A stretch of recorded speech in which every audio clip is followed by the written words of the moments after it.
Sir ये जानना चाह रहा था कि हम ग्राउंड लेवल पे तो मॉकड्रिल कर ही रहे हैं, लेकिन सर जो साइबर वॉर भी है, केमिकल वॉर भी है और एआई तो अभी आप कह रहे हैं, सर इनके लिए किस तरह की तैयारी है?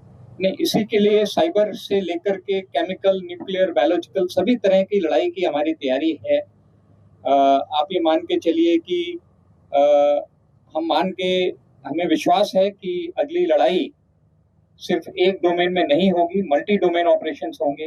लड़ाई स्पेस में भी होगी, साइबर में भी होगी, ईडब्ल्यू में भी होगी, इंफो वॉर में भी होगी। पर जीत जो है वो जमीन पर ही हासिल होगी।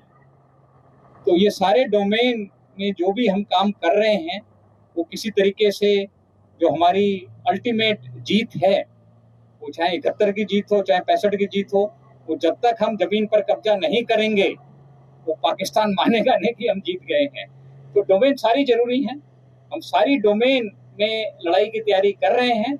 पर जो आप ग्राउंड पर देख रहे हैं ये फिर लास्ट, ये मान के चलिए कि सारी डोमेन को मिला करके लास्ट में जो ऑपरेशन होना है वो यही है जो आप देख रहे हैं।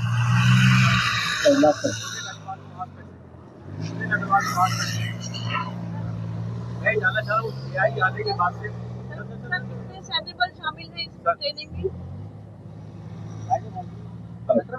मुझे जानना चाहता हूँ कि एआई आने के बाद से सेना के लिए मुश्किल बढ़ी है कि आसान हुई है? ये आपका बहुत अच्छा सवाल है, क्योंकि एआई, जैसा मैंने कहा कि टेक्नोलॉजी जो हम हासिल कर रहे हैं, हमें पता है कि हमारा दुश्मन भी वो टेक्नोलॉजी हासिल कर रहा है। और इसलिए जरूरी है कि जब हम टेक्नोलॉजी को अपने सिस्टम में शामिल कर रहे हैं तो हम इस चीज को भी ध्यान में रखें कि किस तरीके से दुश्मन जब इस टेक्नोलॉजी को शामिल करेगा तो हम किस तरीके से लड़ाई लड़ेंगे। पर एआई आने से हमारे सिस्टम्स में बहुत सहूलियत हुई है।